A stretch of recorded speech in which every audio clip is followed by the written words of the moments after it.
Okay, everybody.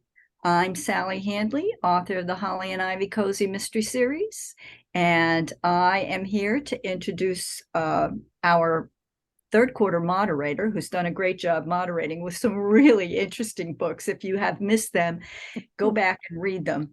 But Linda's talking to us today about her book, the first in her series, The Crucible of Steele, which is so thought-provoking that I think everybody's going to have a lot to say at this discussion group. So, Linda, why don't you tell everybody a little bit about yourself and your background and, how come this topic was a natural one for you? Okay. Um, so I am a data scientist by trade, an applied mathematician is what we do.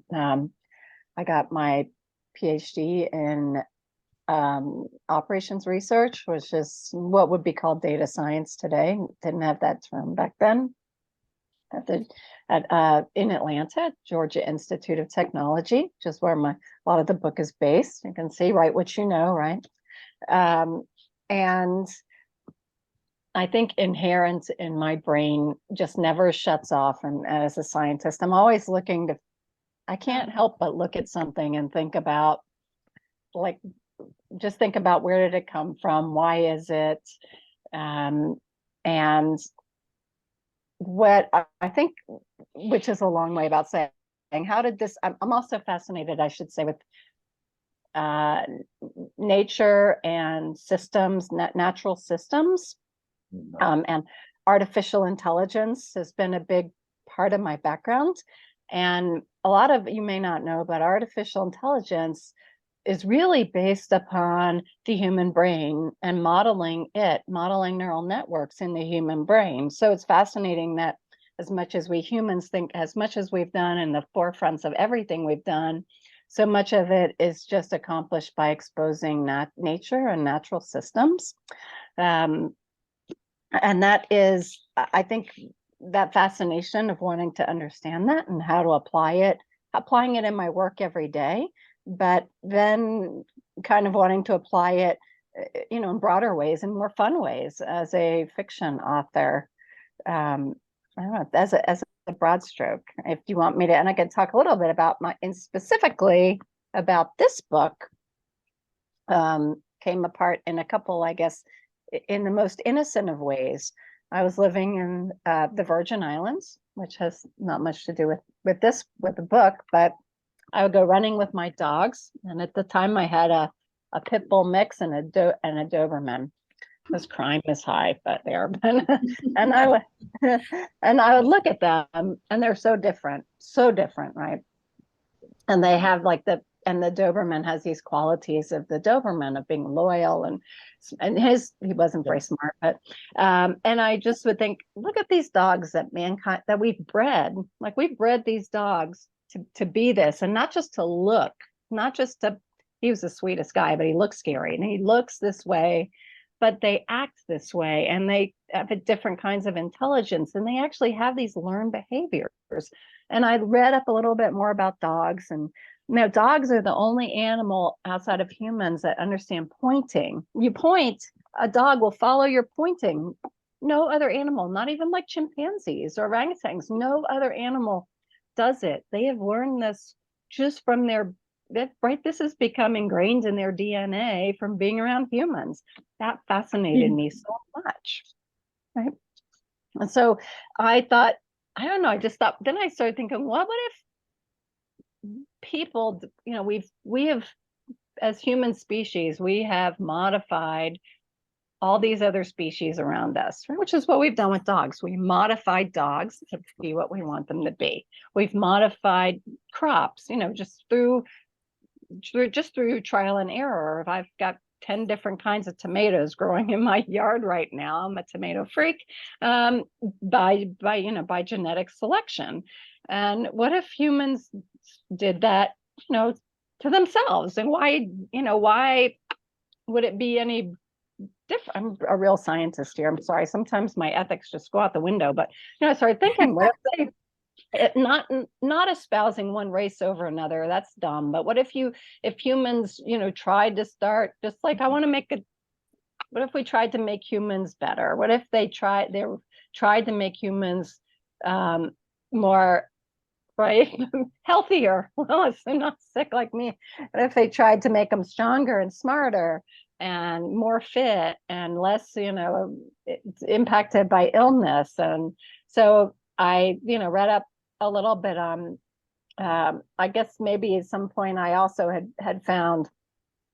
I'm kind of rambling. You want me to keep rambling? I can stop there. But I mean, that's kind of the initiation of all this was just by looking at my dogs and having such a mind that won't stop and saying, what if, what if it had happened, and when would it have happened? And the most likely start for this probably could have been around the time of Darwin, which was really when there was this enlightenment, I think, when humans, first, some people really tried to think objectively about humans and human intelligence and how it all started, and all that coincided with really the birth of statistics. So there was this great brain trust of people like Darwin, and his cousin was Francis Galton, who invented regression and statistics, basically.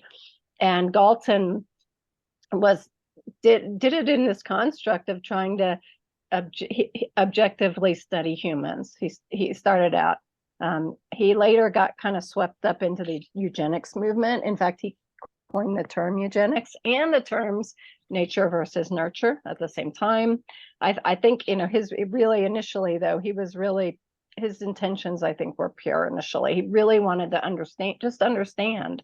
And I think also as a writer and as a scientist, I find it interesting that humans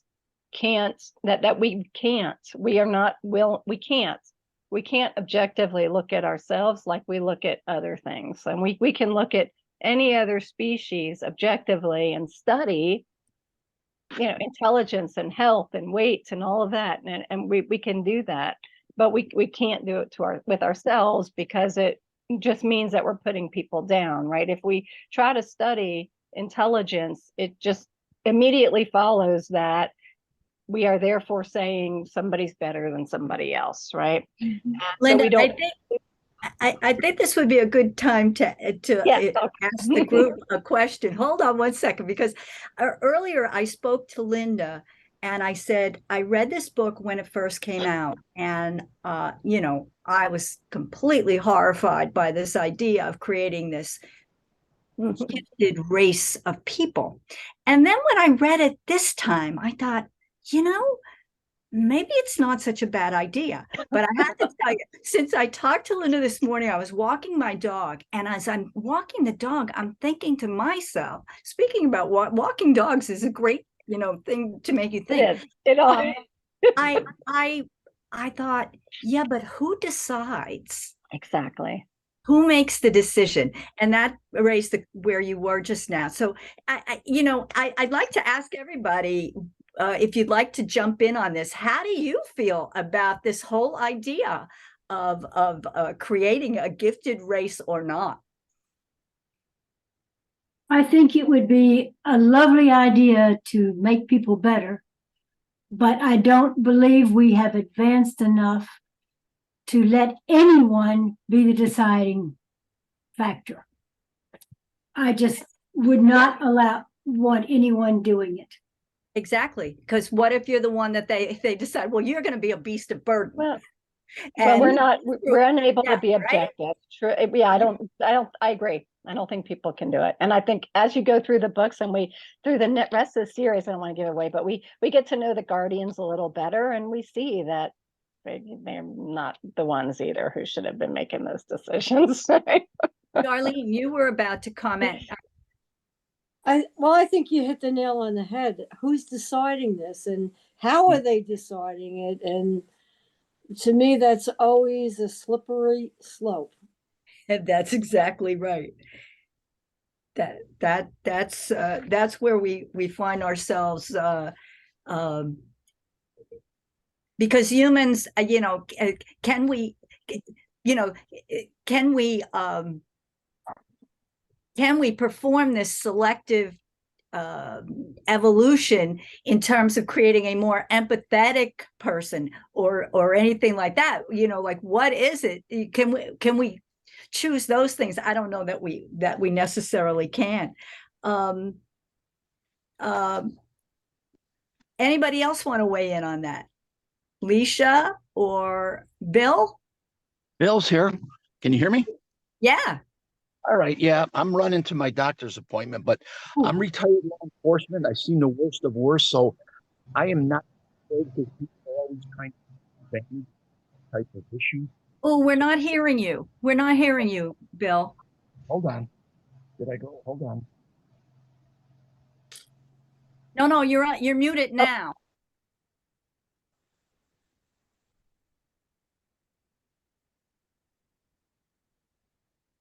You're still muted.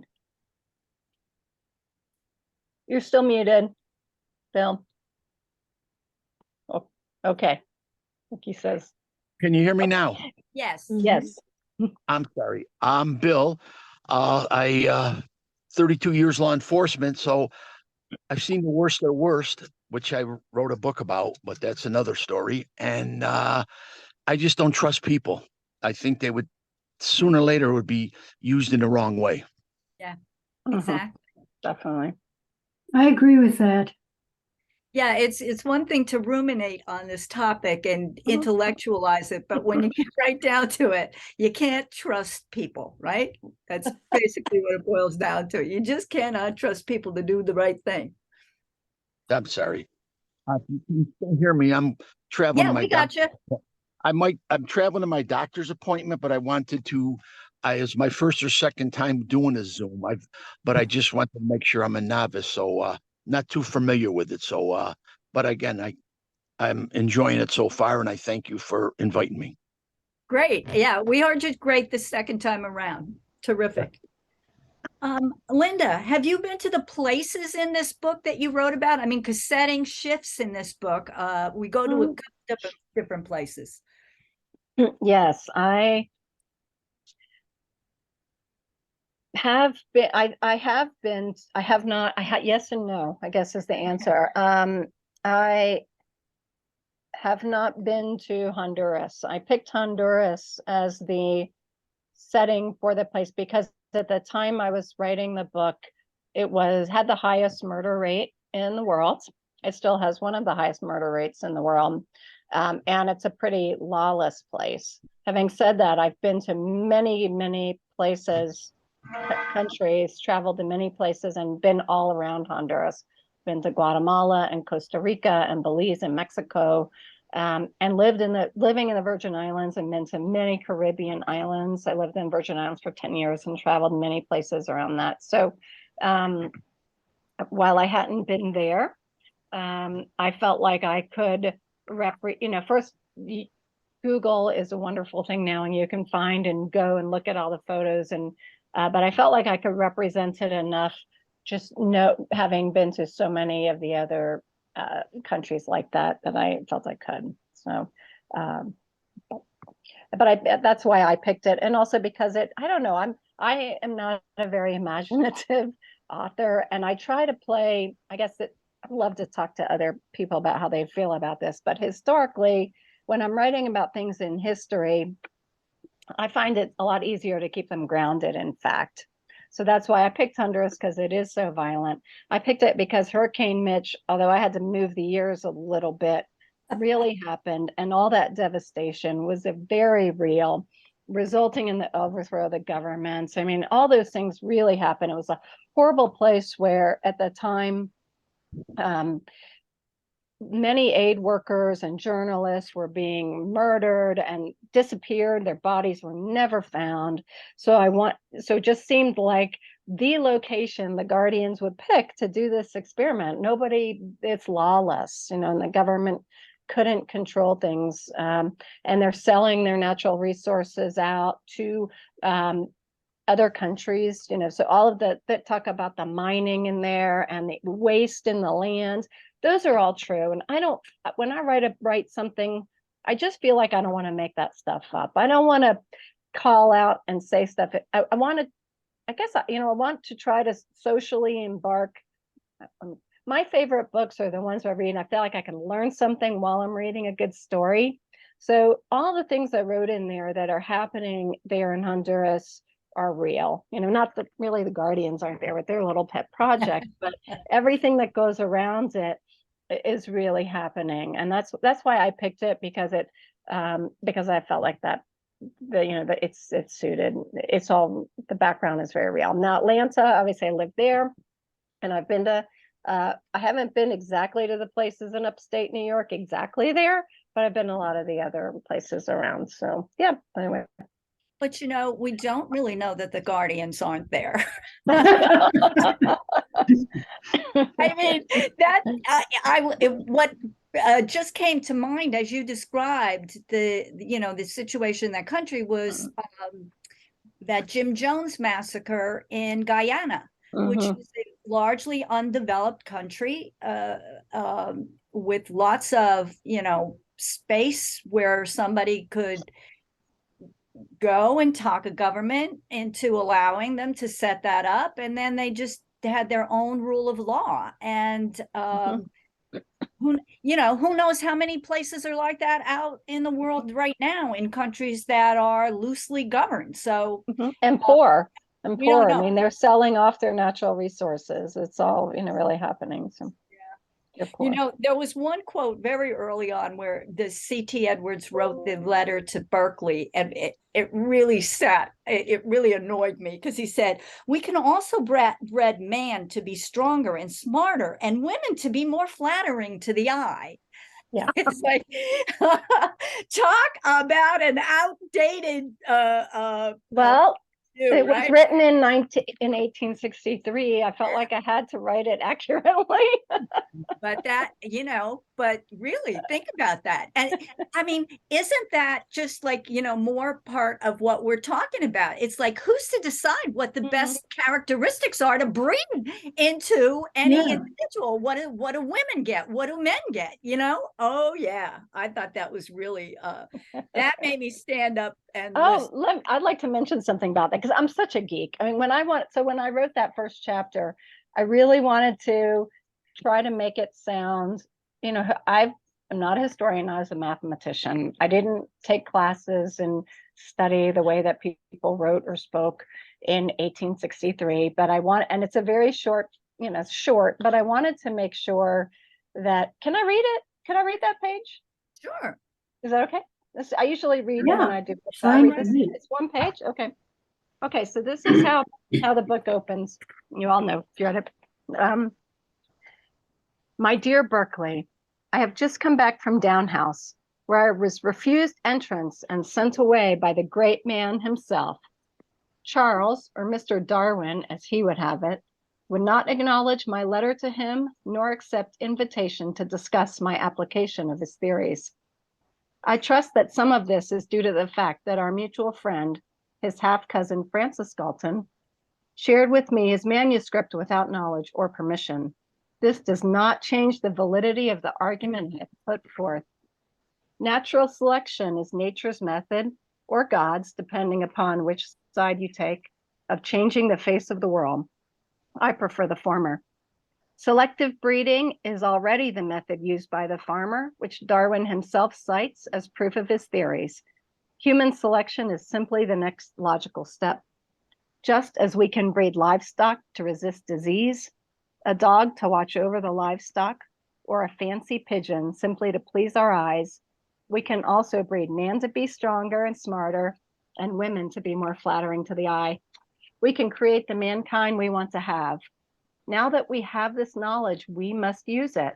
We owe it to ourselves, or if you prefer, we owe it to God, so that we may further his magnificent work. We must be the guardians of humanity. I did not tell the notable man that I have already started these experiments, though neither he nor I will live to see the result, as I expect it to take 10 or even 30 generations to yield any significant change, and we will be long dead by then. But this does not weaken my resolve, and to this I am certain that my name will eventually be more famous than the veritable Mr. Darwin. Yours sincerely, C.T. Edwards.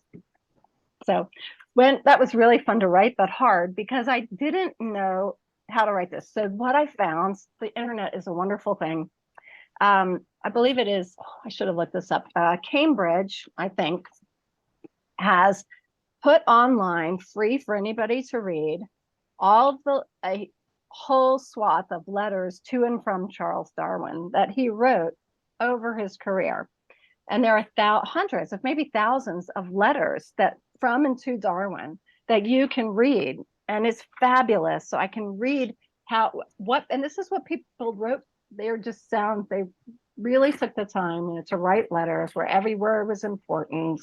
And they could write much better than we can probably today. But anyway, it's fascinating. And if you want to read it, they're amazing. You can just look them up online. So this is why it takes me 10 years to write a book. I go down a lot of rabbit holes. Linda, I had a question. Yeah. Were Charles Darwin and his cousin religious people at all? Ooh, that is a good question. Because there's basically a lot of morality questions, I think, that we've brought up as well as the practical one of not trusting people. But I just wondered if they had any kind of religious background. Yes, let me think. I believe that Darwin. That's a good question. Give me a second.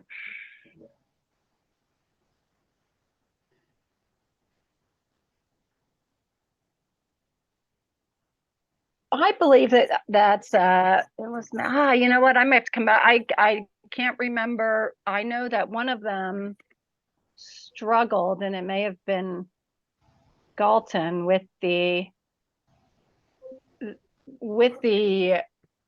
idea of really of natural selection because of their faith.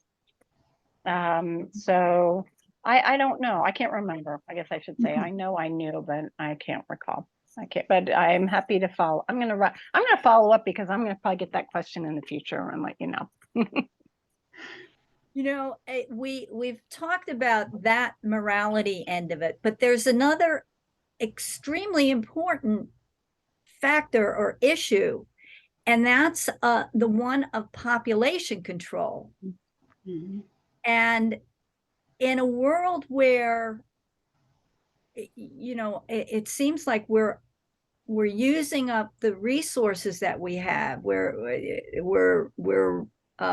we keep deforesting to build buildings and highways and roads, and this was also proffered as a solution to overpopulation, right? To sterilize groups of people. But once again, who decides which tribe, which nationality, which race of people is given the retrovirus? You want to explain to us a little bit about this, what a retrovirus is and how it would act? Is this it? Yeah. I mean, this sounded pretty scientifically accurate. Yeah, so I probably went overboard on that, but I had a microbiologist professor. So when I was ensuring that my stuff was historically accurate, I had a microbiology professor from University of Minnesota, who's a friend of mine, read my book, and he insisted that I'll be actually very accurate, as accurate as it could be. So today retroviruses and are probably a common way of anyway. But what a retrovirus does, this is a good place to start. Let me think a second here.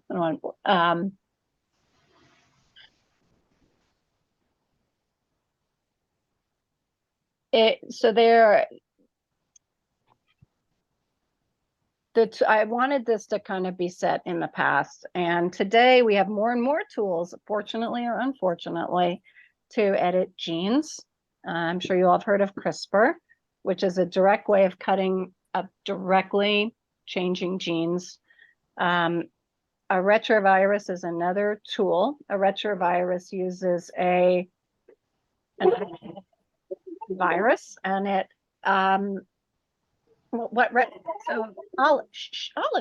Olive. Sorry. There's Olive. Different kinds of the way that viruses create. Some of them just get into your cells and destroy the cells and use that. And the others, what a retrovirus does instead, it inserts its genetic makeup into your own cell, so it doesn't kill off its host, if you will. And human DNA actually ends up having a whole bunch of retrovirus stuff in it. One of our members, Michael San Francisco, I met with it. He can tell us all about that because he knows way better. He's also a microbiology professor. But what a retrovirus can do is you can engineer this to get into humans, and it will start putting its own DNA into you. Now, whether it could actually, in my case, I needed it to get into the germline, right? To get into, anyway, a little bit of science fiction here. So now real science becomes a little fiction. It's all okay. But what the idea is that what a retrovirus does, it inserts its own DNA into human DNA. Has happened for millions of years. We are living proof of it. We look at our DNA today, it's loaded with old retrovirus DNA. And it can, actually change our DNA. And that's what we wanted to have that happen, was that it would make a human susceptible to being sterilized at a later time. And that's what it does. So the idea, though, of sorry, I'm not at my best today. The idea of population and consumption, I don't know. It just seemed to me that the Guardians, the more I thought about them, is they'd be pretty mad if they spent 150 years creating this perfect few people, and now they're not going to be around in 1,000. They're thinking in terms of 30 generations. Well, they need 300 more years to do that, 300 more years at least, to see through this great adventure they started. And what's the Earth going to be like in 300 more years, really? So they sort of get pissed off, and they want to do something about it. And getting rid of the imperfect few to make room for the perfect many seemed like a good thing to do for them. So, one of the things also that I mentioned to Linda was, that whatever we think of this topic about population control as a moral issue, it would seem to me that if we don't do something about it, Mother Nature is already doing something about it, right? Because we're using up the planet's resources, natural resources, and killing the trees and whatnot. And we've got climate change. That's, we've got more severe storms, more the earthquakes. I mean, this earthquake in Morocco is just horrifying when you realize how many people were killed on this small little island. So I don't know. Anybody anybody want to make a comment on that? I've wondered if if Mother Nature has a plan somehow.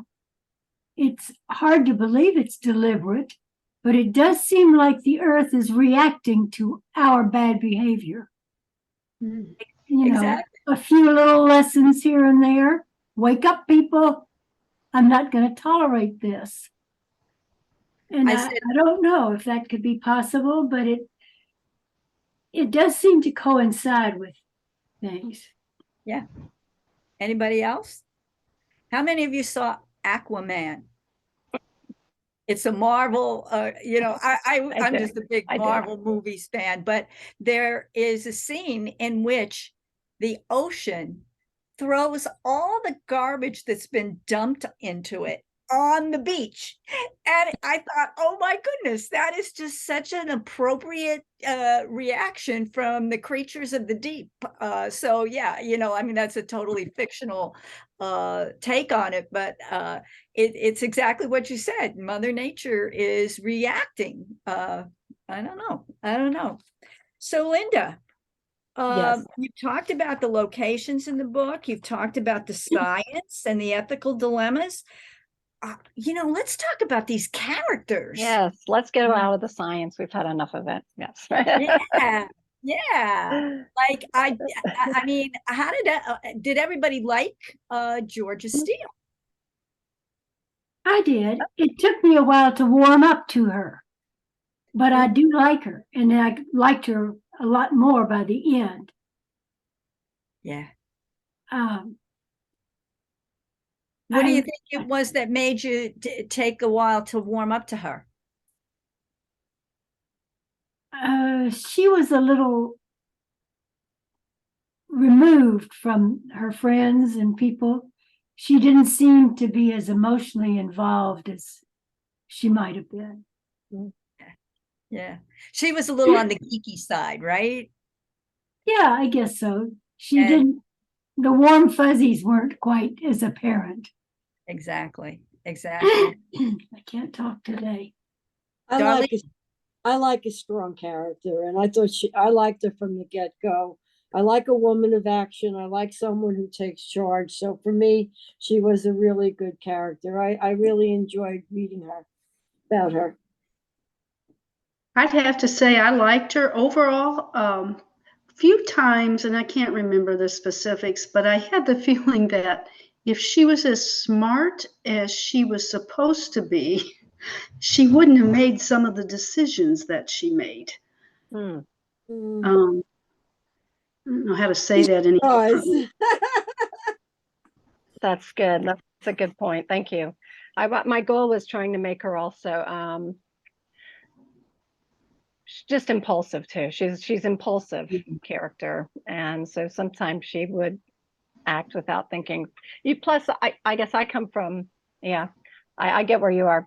I came from a culture of I didn't stay in academics, but I have friends that are academics and professors, and some of the smartest people can also be some of the stupidest, right? If you know, in social situations or matter of, what's the word I'm looking for? Just that street smart, right? They can be super smart, but then also incredibly dumb. So I wanted to give her flaws, but I take that. And if you have any feedback, I would love to have any of it. It was my first book, and I want to get better too over time.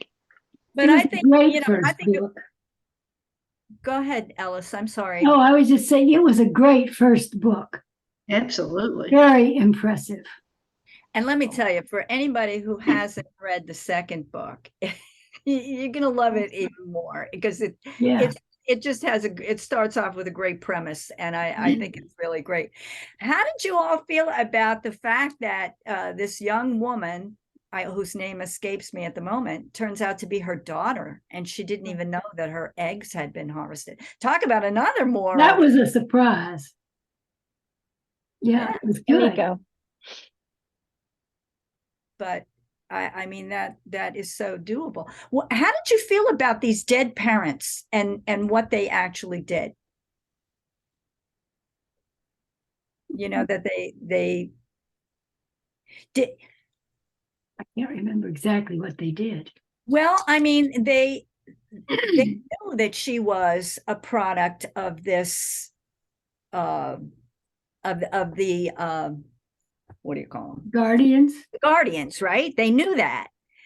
But I mean, I was really thinking, like, what horrible people they were until, the Godfather, her godfather, really explains that they had them over a barrel, right? Well, initially, I guess another thing, people act differently in public than they will in private. And people, if you're infertile couple and you're going to get an IVF treatment and you have the option to pick a Nobel Prize winning donor or just an average donor, and nobody's going to know ever who is not going to pick the Nobel Prize winning donor, right? Who is going to say, I want person with below average IQ, or I want, most, or handsome, smart, and so I don't know. I thought, that they, because they were from this lore and they were these academics and this was it, they wouldn't be able to resist that temptation of using that, of making her, right? And who would know, right? So they thought. Right. That makes sense. Oh,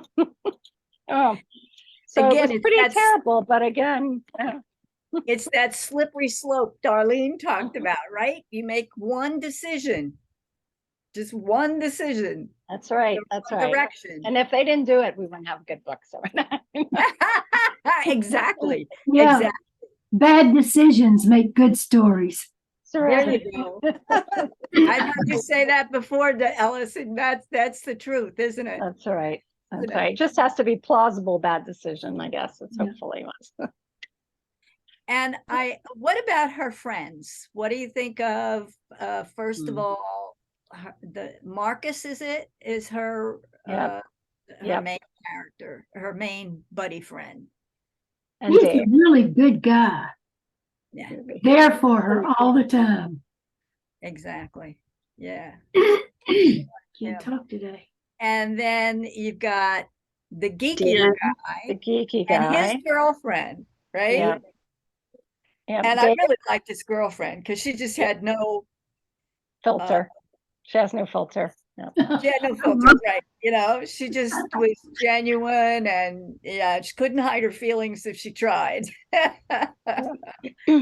So yeah, they and I imagine we will see them in all the future books as well. Is that right?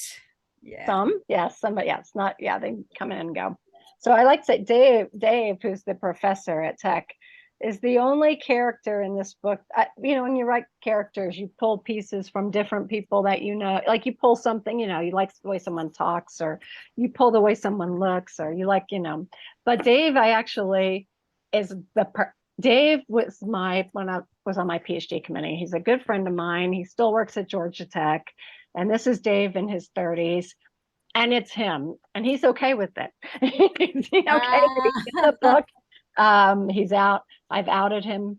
It is him. I tell you what, he's exact. So even though you think he's a geeky, over the top, funny, like super dramatic, he's the only one that's like an actual person, and he really is like that. He's awesome.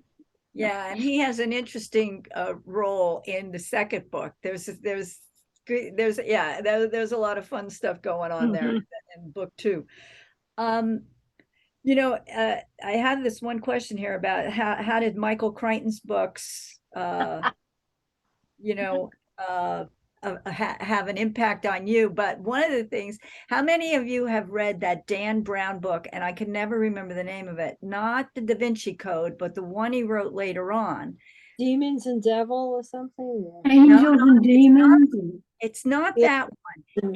It's one that is, Inferno, or it's based on Dante's Inferno. And I swear, when I read that book, I thought that at this point, Dan Brown had made so much money off of his previous books that he could just travel the world and do whatever he wanted. And so he pulled in, he went to every Italian city that had a painting, every European museum that had a painting of that pulled from Dante's Inferno. And this book was just to showcase all this research that he did. But he had exactly the same premise in that book, which was that there was a nefarious group who was out to solve the population program by introducing this by sterilizing the population. But anyway, how does Michael Crichton factor in? By the way, I want to say I don't think he did half as good a job as Linda did with this topic. Well, that is just a funny backstory. I guess that it's a funny story that when I talk about us always using, I think one thing I find really interesting is that not sometimes how science fiction and science fact intermingle, and science fiction writers sometimes always look at science for pulling their ideas, but sometimes it's the other way around, I think. And technologists actually look at science fiction and something like the flip. If you ever watch Star Trek and then you see like the first flip phone, they look exactly the same, right? So anyway, Michael Crichton wrote a book called Prey. If you read Prey, it's one of his older books. It's a great book. I think it's about nanotechnologies, and they build these tiny little robots, and they are used for things like inserting into the bloodstream so that it can go around and look for blood clots, right? Or little nanotechnologies are everywhere today. But what happens in Michael Crichton's book, of course, is they become little nano robots and want to take over and kill people, right? And death and destruction happens. But the way you control these little robots, so any individual little nano robot couldn't do a lot. What they would do is all get together, and in one case, like they could form a camera. So if you think of an eye of an insect or something, you need many, many cells to kind of capture a picture. And these little nano robots cluster together so that they could form a camera, for example, right? And this stuff is not science fiction. It's all, even if it's only been theorized, you can find reputable scientific articles for this happening. But the algorithms, the things that tell the science, the mathematics that says, how do you tell the little robots what to do, right? They don't have, so that is a field called complex systems. And the idea is that if you give any little tiny thing, may not be very smart, but working together, they can form things greater than the sum of their parts. Ants are a perfect example of this. Ants only have 400 brain cells, 400 cells in their brain, right? They only can know about 3 things to do, and maybe 3 or 4 ways, but ants are going to be here long after us, right? Ants can build complex colonies, right? Ants, and that's called complex systems. That they are, and there can be interspecies things, and the whole earth around us is just a complex system. And that's why Mother Nature, anyway, is also resilient yet fragile, right? Take things. So anyway, we used this idea. He had these ideas of that complex system, and also something called, anyway, the ways that he did it. When I formed a software company with 5 other people. And we actually we insisted that we all read this book before we formed the company. We looked at this book and how they were telling these little nano robots to go out and kill people in the book. And we thought it was so fascinating that we all read it. And we actually used the same methods in his book to figure out consumer behavior and do boring stuff like inventory management and supply chain. I swear, we did it. We did. Wow. The same methods that Michael Crichton used to kill people with little robot monsters. See? You see, anything can be used for good or for evil. Or evil. Isn't it the truth? So it is fascinating. But I know that I'm a real science geek, and not everybody enjoys it. And one of the things, I guess, I'd hope that I'd love to know if I went overboard for you guys. I'm sure or in any of this. No, thank you. Oh no, Linda, I am not in any way, shape, or form scientific, but I liked this book a lot because I felt like I learned a lot from it. And just hearing you talk is interesting to me because your brain works much differently than mine. And that's maybe not bad for either of us, but we do need to come together and figure out some of our world problems, right? Excellent point. Okay. Linda, it took you 10 years to write this book, you said. Yeah. What were the challenges there? So, as I was having this idea running with my dogs, and I just couldn't get the idea out of my head. And then I only knew how to do math and write boring papers to customers, telling them about the results of the data science testing I'd done. And I had no, because I didn't know how to write and I wanted to learn. I'd taken a creative writing class and dabbled a little, but so it took me a long time. I guess I had to start from the beginning, but I love a challenge and I love to learn, you can probably tell. And so learning to write is not much different than learning anything else. It's a problem. We can figure it out, right? I had to take a lot of classes. I think it really started, I had the idea, but it was when I moved to Minnesota in 2010 that I lived in the Virgin Islands, grew up in Florida, and then went to Minnesota. So those winters in Minnesota,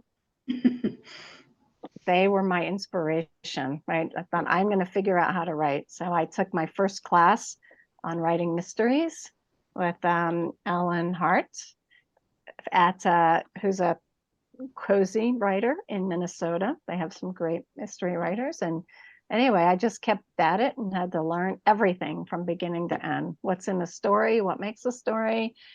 How do you write a story? How do you come up with characters? What are they supposed to do? And then and that took a long time. And then it took so long that all my technology was changing on me, right? And gosh, that was like before Snowden, like all the stuff on, I think the government's going to track you. Everything I wrote initially was not at all what they were actually doing, right? Once Snowden came out with his stuff and the Patriot Act and realized, oh my gosh, it's much worse than any of us thought. So that anyway, everything, it was kind of like chasing a moving train. So that was also hard. I had to rework some things. But I guess and then, it's hard to, but I kept at it. I had a year where I think I didn't do anything, but was it? Had to learn everything. Then I thought I had the story right. Oh my gosh. Then I got to like editing and actually learning how to write sentences. And now not to just say, he walked over there, and not like, no. How to like use better verbs and not adverbs. He walked very fast, right? No, he ran. No. He ran very fast. No, right? He sprinted. What did he do? Did he clump? Did he plod? Did he sprint? Did he, every word matters, and had to learn that. Then I had to learn grammar. That's right. And punctuation, and when to use ellipses and hyperbole. When do I use, right? Anyway, I had to learn everything. Semicolon. Well, we're glad you did. We're Yeah. glad you did. Yes, So yes. we're reaching the end of our hour, and I have one question for everybody to comment on, and then I'm going to tell you about fourth quarter Mystery Book Club. So did you like the ending of this book?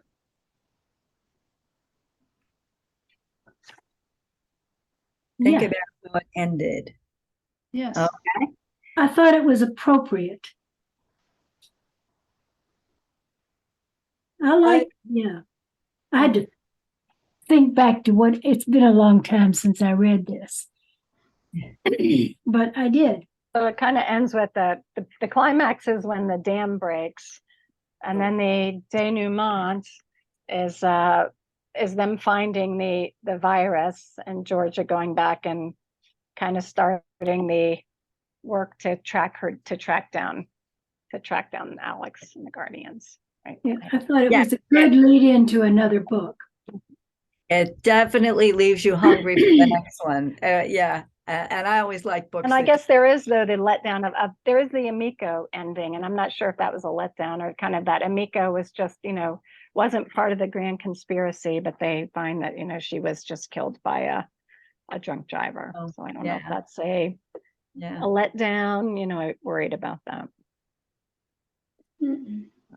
I don't think it was down.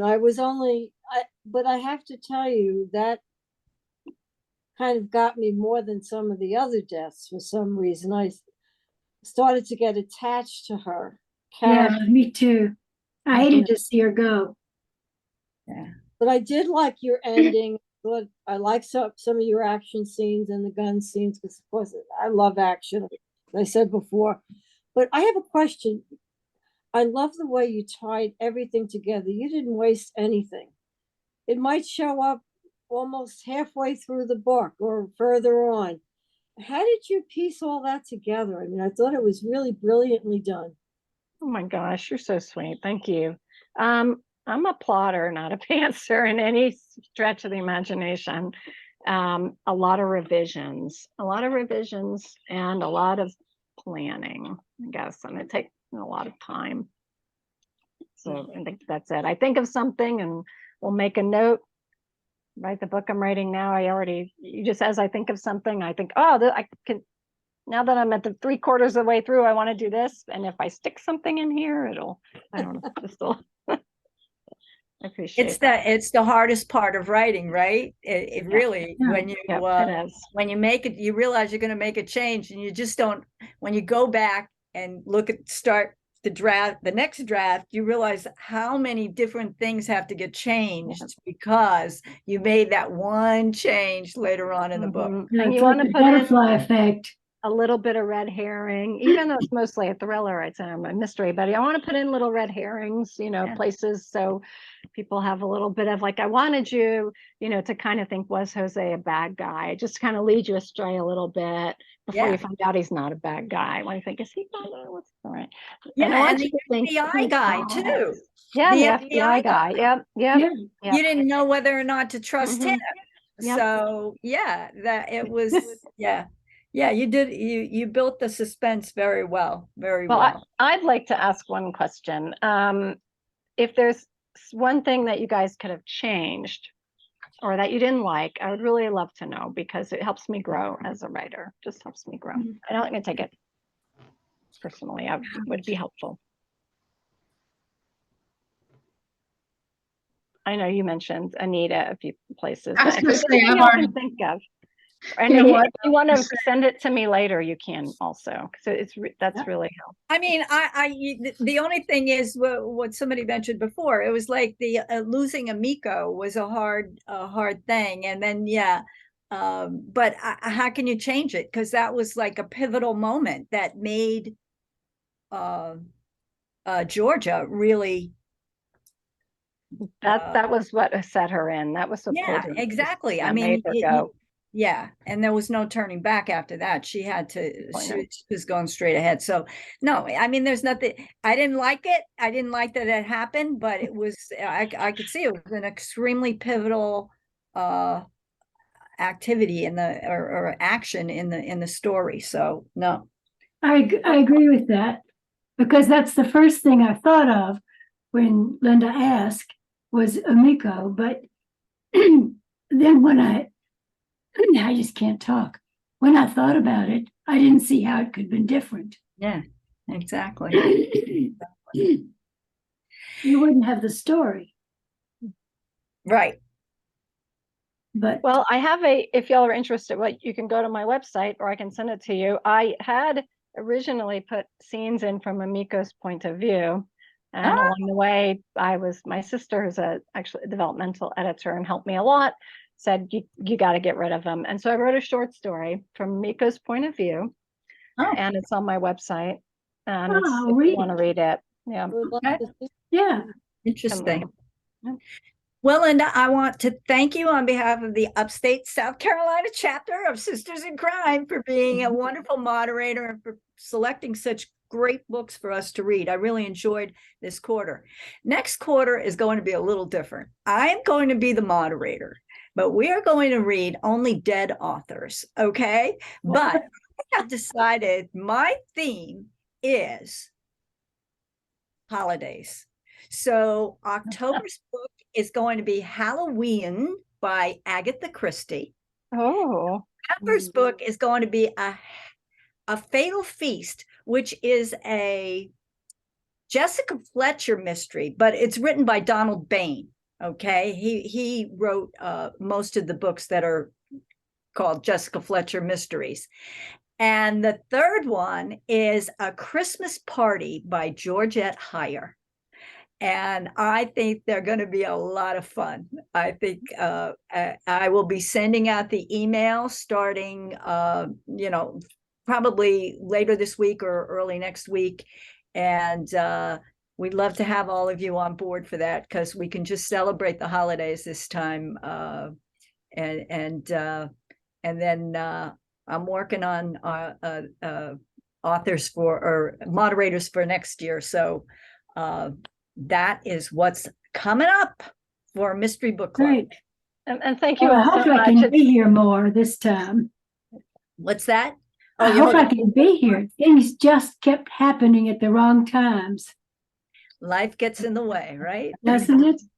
I want to say thank you all so much for coming. Thank you for it's such an honor for any author when somebody reads their book, and I really appreciate it. Thank you all. Thank you so much.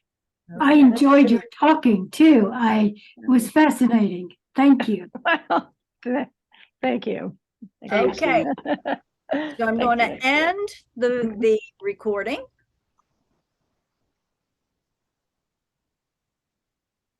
And